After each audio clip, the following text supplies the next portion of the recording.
Sois sûr que je pardonne à tous ceux qui m'ont fait du mal. Avant de mourir, j'ai repassé toute ma vie et je n'ai rien trouvé qui puisse avoir été pour faire du mal à personne. 4 ans de souffrance et d'ennui dans l'enfer des tranchées.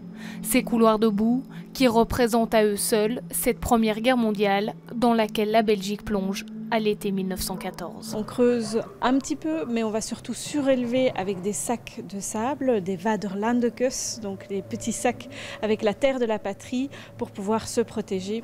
On est confronté à toute une série de nuisibles, les poux, les puces, les rats aussi, qui viennent vraiment envenimer le quotidien. La Belgique est cernée de toutes parts. C'est le seul pays à subir l'occupation allemande tout au long de la guerre.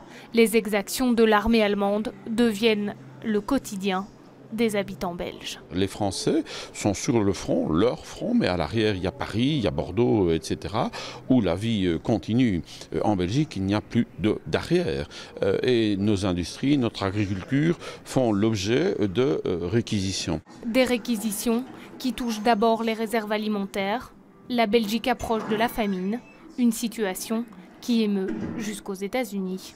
Nous entrons dans un magasin alimentaire, puisque la Belgique occupée va donc devoir recourir à une aide extérieure. On a en fait la première aide humanitaire en quelque sorte qui s'organise. Nous allons devenir ce que l'on appelle chez les Américains de poor, non pas little, mais de poor brave Belgium. De l'Europe triomphante de 1910 à la fin de la guerre, l'exposition retrace le quotidien des civils et des soldats belges.